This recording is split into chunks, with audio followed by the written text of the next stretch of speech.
Halo, kembali bersama saya, Gaudi. Kali ini saya akan menunjukkan cara membuat roti loyang sebagai penilaian ujian praktek biologi. Pembuatan roti memanfaatkan bioteknologi dalam proses pembuatannya, yaitu ragi. Oke, gak usah banyak ngomong, selamat menyaksikan. Ya, sebelum kita mulai, siapkan dulu peralatan yang diperlukan. Whisker, atau yang elektrik juga boleh kalau lebih enak. Spatula, tolong yang silikon.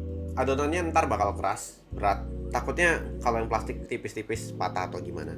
Scraper roti harus banget ada, karena jadi gampang banget buat bantu ngulen adonannya nanti. Oven ya harus ada, buat menghangatkan adonan roti nanti. Alat berikutnya nggak wajib banget, biar rapi aja. Atau kalian bisa ganti-ganti sama alat lain.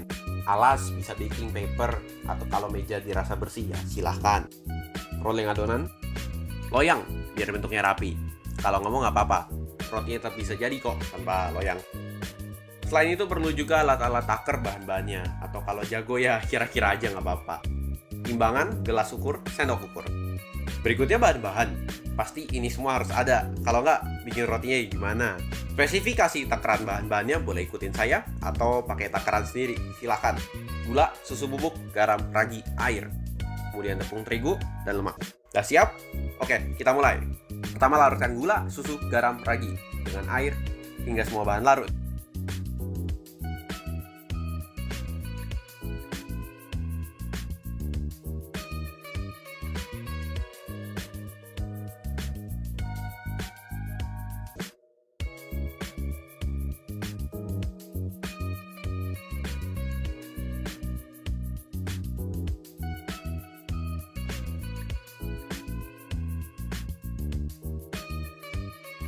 Kemudian masukkan terigu.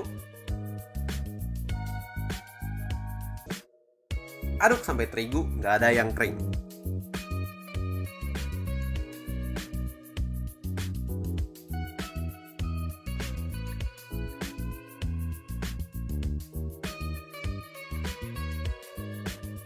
Kemudian adonan diulen sebentar dengan tangan sampai tercampur rata.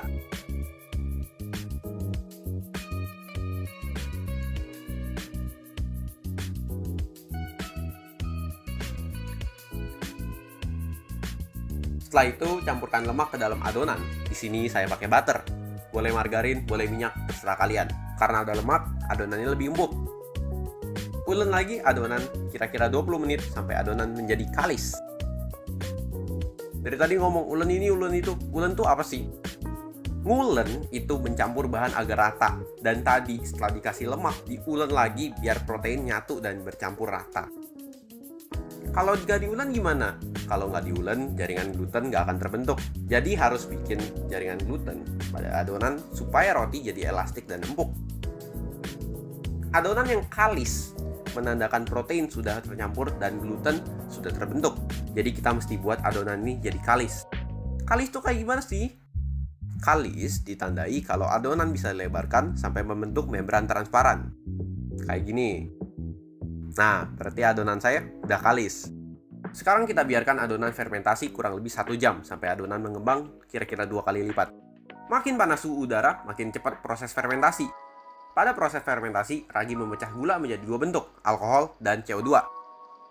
Setelah adonan mengembang, artinya proses fermentasi sudah berhasil. CO2 yang dihasilkan membentuk gelembung udara, makanya adonan harus dikempesin dengan rolling pin, biar udara nggak terjebak dalam adonan. Kalau nggak, rotinya bolong-bolong. Kalau rolling pin lengket dengan adonan, kayak gini, ambil tepung terigu sisa, balurin ke tangan sama rolling pin, biar nggak lengket ke adonan.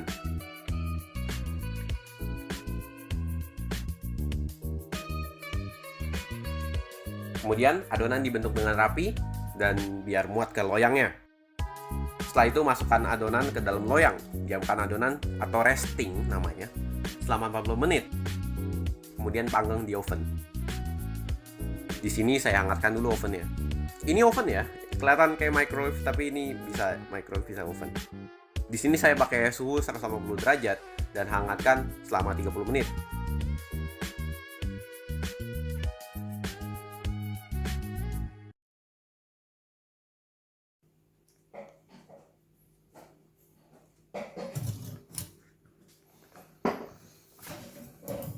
Wow, mantep. Rotinya udah mateng. Kita dinginin dulu.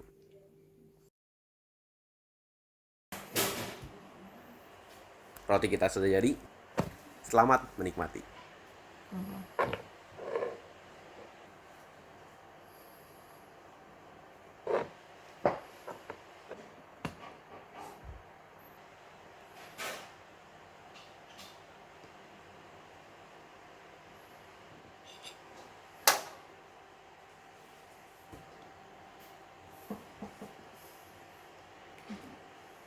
Nggak kelihatan.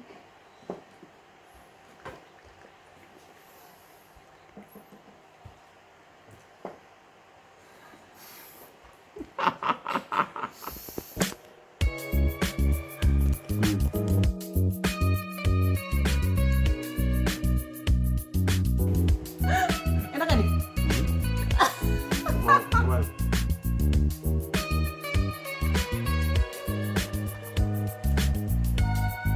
Coba-cobain.